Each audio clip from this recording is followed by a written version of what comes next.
I said, you have been driving? Oh, I only went to church with the ladies, and the only one's got a driver's license now.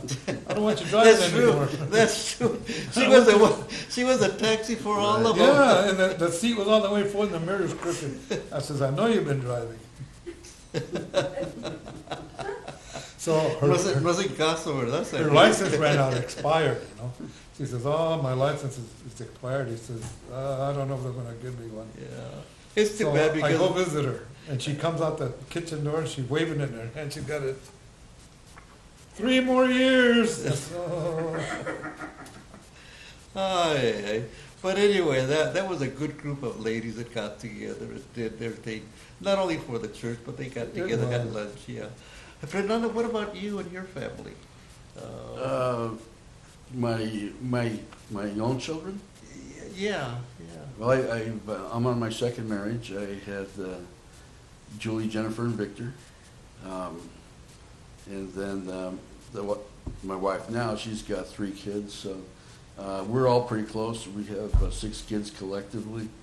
And pretty much it's the family unit that I thought that we could have that took a long time to actually put together by just getting together. And but you're retired also. I'm retired, but I still teach. Several places. I'm retired from the International Brotherhood of Electrical Workers. I retired in 2002. And you were president of the... I retired as a president of the local union. I retired from here, Cal State, where I worked maintenance in the electrical department for Fred Roybal, and Fred was my boss. And I'm still teaching. This is my last year. I'm teaching for the International Brotherhood of Electrical Workers for their apprenticeship program. I've been doing this. I've been involved in the electrical industry since I graduated from the Valley College.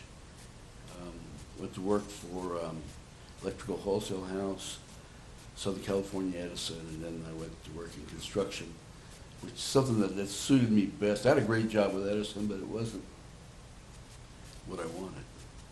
And then when I got into construction, it's something I could do, you know, with my hands and use my brain at the same time and take on those responsibilities of building like the Union Hall. I was the general foreman when we built the Union Hall right on this campus here. Mm-hmm.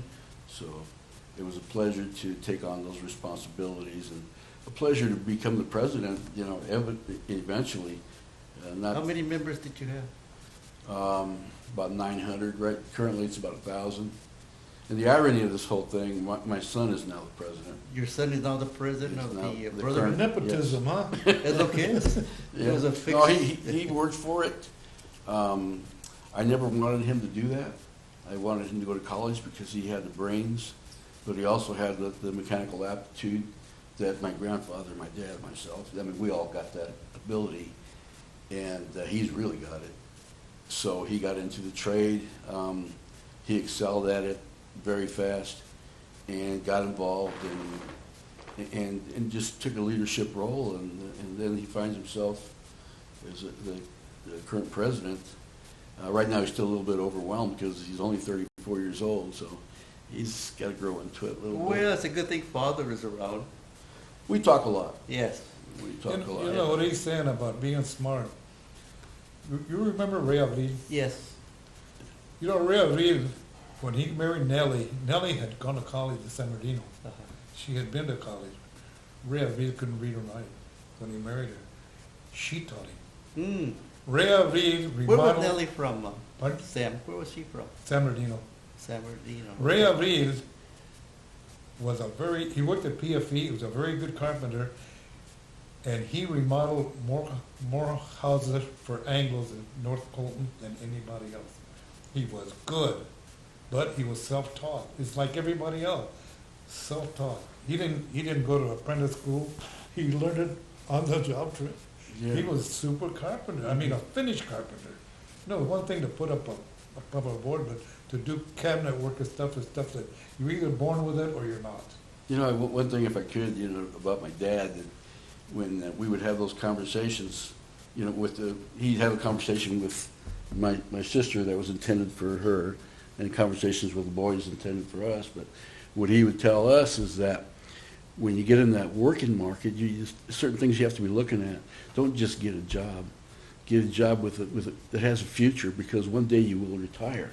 So you have to be thinking about that. And the one thing the word that he mentioned that I never got for years was collective bargaining. He says, you need to go work somewhere where they have collective bargaining, where they're going to take care of you, where they're going to, represent you and do things in collective bargaining. Okay.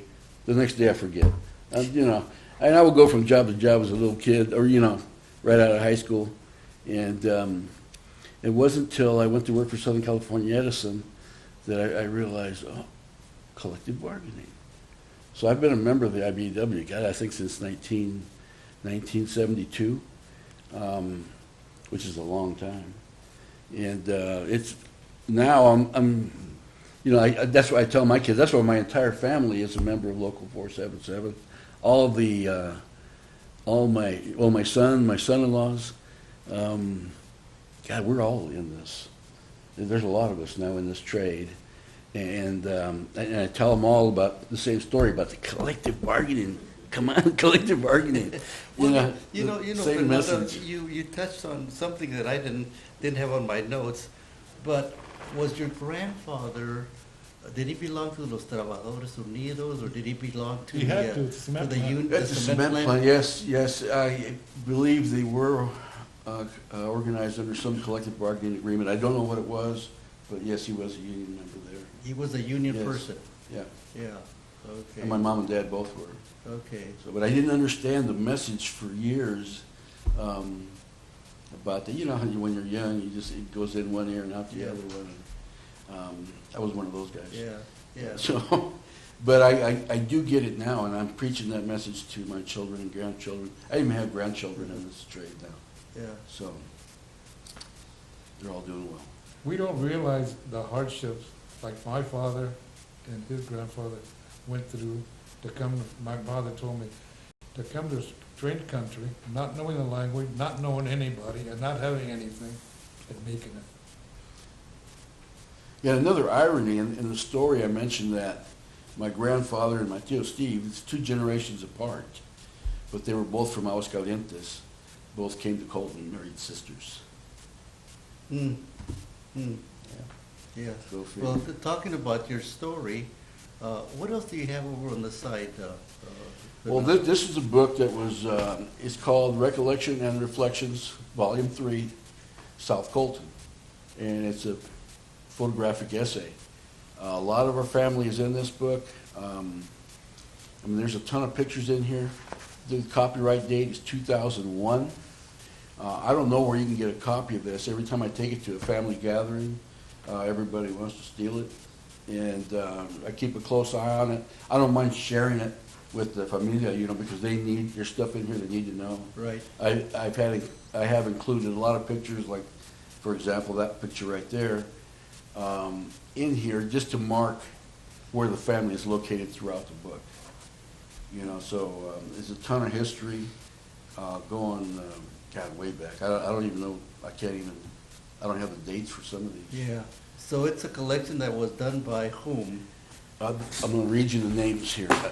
I have them right here. Okay, by Joe Lucero, Rudy Oliva, Frank Sanchez, Rodolfo Serrano, and Bobby Vasquez. Okay, and they were all 7th Street guys. Yeah. I Like believe I so. said, they were I not- believe so. They In were all fact, guys Joe here. Lucero was a musician that played with Nick. He's a trumpet, sax. Yeah, and Bobby He plays- Vasquez was a musician also. Yeah. And then Rudy went on to, he went to college. He became, Well, he retired as Yeah, professor. Yeah, he was up in Professor is Fresno, Tehachapi. from Fresno. Yeah, but he was living in Tehachapi, I believe. Yeah. I call him regularly and tell him what I'm doing. And he says, pick on them, Tom, pick on them. No, I got involved with this, just in our own family through my Aunt Tony. I didn't know that my Aunt Tony had all these memories in her head about La Familia, and then I was so intrigued with the stories that I couldn't get enough of it. And then when we were doing hospice for her, I went over one day and she was writing on the back of the pictures who was in the picture. So I started to write for her, and she had a mountain of pictures. And we would do like maybe 10 or 15 because every picture had a story. And they were amazing. So what are you doing with that collection now, Fernando? I have it on a, I'm not a computer guy, but it's called a flash drive. Mhm. I got it even so I can remind myself. Mhm. That you gotta plug it in. And I have some on my laptop. I have a ton of these from the Rochin family, my tío Menyo, all the way back. I mean, we go back to my grandma Nina. That's my grandma Nina right there. Her mother was Mama Pilar. She's the one responsible for the whole thing. Yeah, Mama Pilar in Indio. That was the Morales family in Indio. And before that, there were the Lara family in right outside Chihuahua, Mexico, in El Rancho Lareño.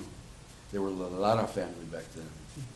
And my Mama Pilar, my great-grandmother, great-great-grandmother, I got to know Pilar. married Pedro Lara. And Pedro Lara's father had a brother whose son was Jerónimo, the Indian. Geronimo. Geronimo. Yep. Yeah, you're kidding. No, that's why a lot of times for our family reunion, I have it right here somewhere.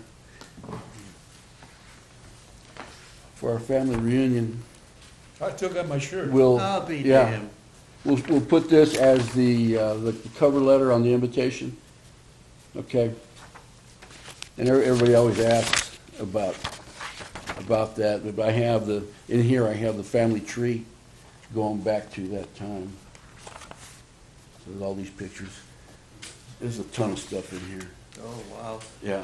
Yeah. That's just our family that I share with my kids. My kids will one day inherit all this that I have. I mean, somebody's got to get it, Yeah. pass on the When stories. we have our family gathering, remember, who made that sheet of plywood with the picture? Oh, it's not, yeah, it's on some plywood, but it's on stainless steel, and we got together and we decided we need to do a pictorial of the family tree with all the faces associated with the names I have on this thing here. And so we started doing that, and it is huge. This thing, it takes several people to assemble it at the reunion, and then all the photographs are there, the different families just branching out. It is so big now that we've outgrown the tree, and we can't figure out how are we going to make this thing bigger? How are we going to get this thing there in the first place? And the little arrow pointing to somebody had written on there, she was responsible. Yeah, Mama Pilar, she's at the very bottom, and Pedro, yeah. And it's branched out into something that's unbelievable. It's huge. And there's no more room. We've run out of room because the next generation, my grandkids and great-grandkids, now I have 4 great-grandkids, there's no room for them at the top, so we're trying to figure out. So you have to start an orchard.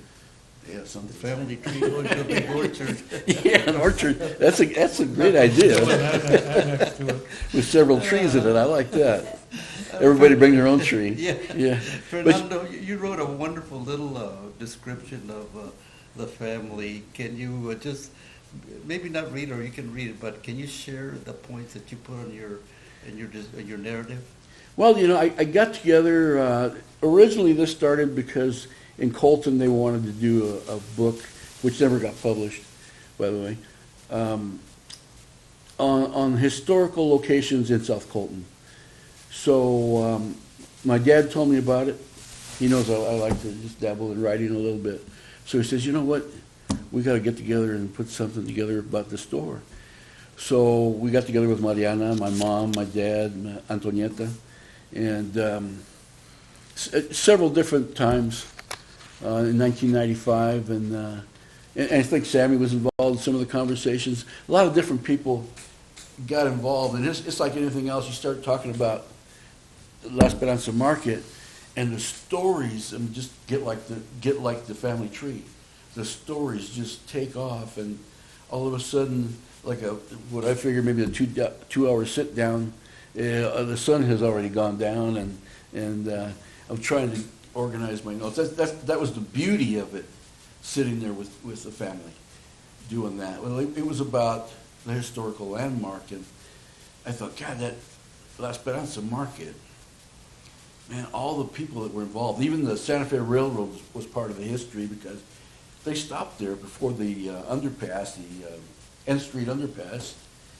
The train would stop there before it pulled into the yard, the Santa Fe yards in San Bernardino. And the engineers would get off, and my tío Steve would make them, it was like Subway before Subway.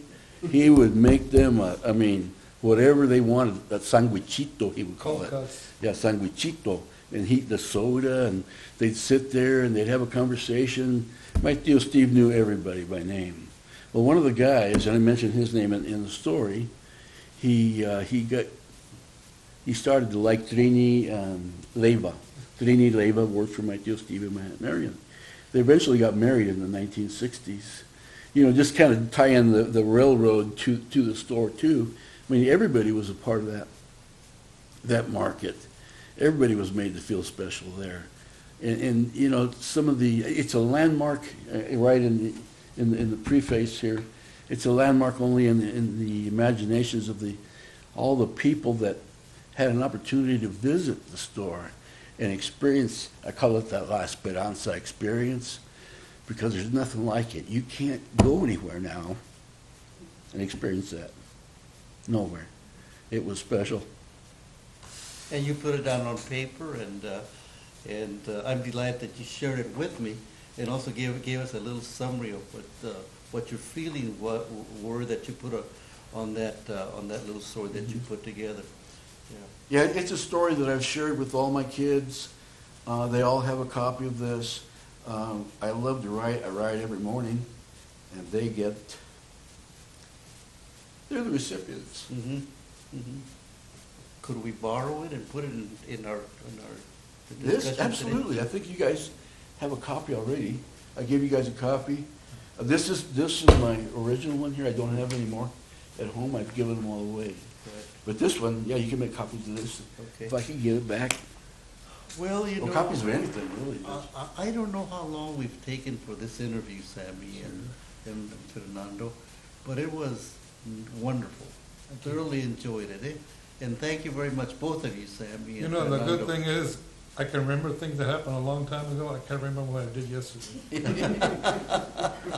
That's true.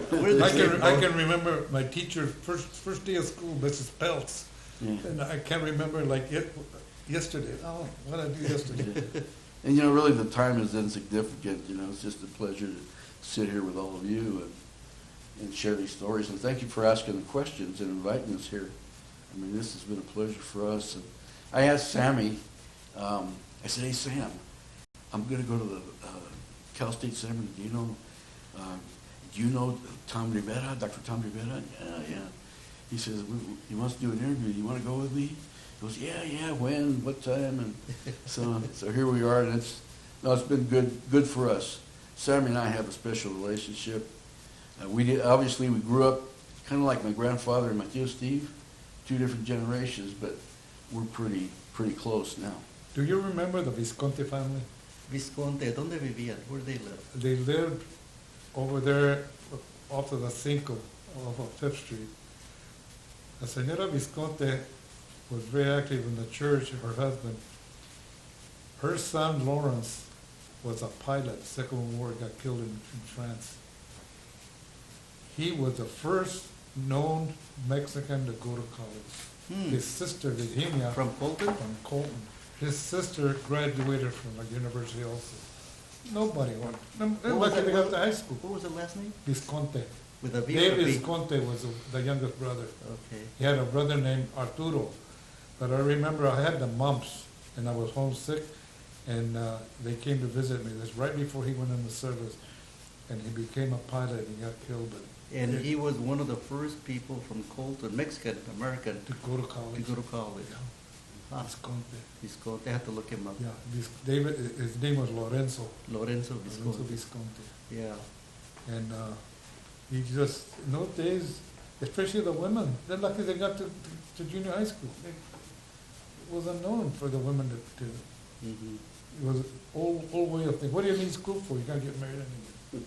Mm. But, he So it was different mentality, yes, Sammy? well, that's the way it was. You had to grow up and go to work. That's exactly right. You had to grow up and grow to work and maintain the family. Because you had to help. I mean, Yeah. the family needed all the help they could have. But they toughed it out and went to university. But I worked with his nephew in Victorville. Mm-hmm. He told me that later on, when the war ended, some French people contacted him and they had found him and they had wrapped up all his belongings in a silk scarf and kept it and sent it to him. Now, you have a picture here. Oh, That's my grandfather. Yeah. Don Vito. Oh, wonderful. He's the one that built the He's store. dressed formally here. Yeah, he does look He's got his Pechera. formal dress. Can we borrow and scan it? Yes, that's right. Okay, now then I'll give it to you, back to you. That's one of the buildings that he built in the back of the property. He built everything that's there. Everything. He built Yeah. everything. And can you put his name on the back? It's got his It's name. got- It's Oh, on the great, back. thank you, thank you. Now, Fernando and Sam, anything else that I forgot to ask or that you can recall that we can take advantage of the time that we have here? Except that we lived in very close proximity to all of us. His father lived backyard to backyard. They lived in the back part, so I could look out and see him. His uncle, his father's brother, lived next door to us. A grandmother lived across the street. The other aunt lived across the alley. The next sister lived in the next house. And we all lived right there. There was never a shortage of kids to play with. We had a lot of kids to play with. Yeah. Well, you know, South Colton is 1.3 square miles. Really? Yeah, from 3rd Street all the way to 12th Street, and then from, is it L Street all the way to Congress. So it was a short 1.3 square miles of territory. You know, just to jump on what Sammy said about living so close together, that's what I remember. And a comment just came to mind, that it takes a village. I think it was Hillary Clinton, or it might have been somebody else, I don't know. But that's what we had back there in those days, because everybody was your mom. Your tios were your mom, and your tios, were all watching you. And I told Sammy this story on the way here. We lived right next to the railroad tracks. That was at my grandma's house, and I used to love the trains. And then the train would start moving, so I'd run up the hill and I'd climb on the ladder on the side of the boxcar, and I'd hold on with one foot like I was really brave. I was about 8 years old. And I'd ride the boxcar just a few blocks down and then jump off.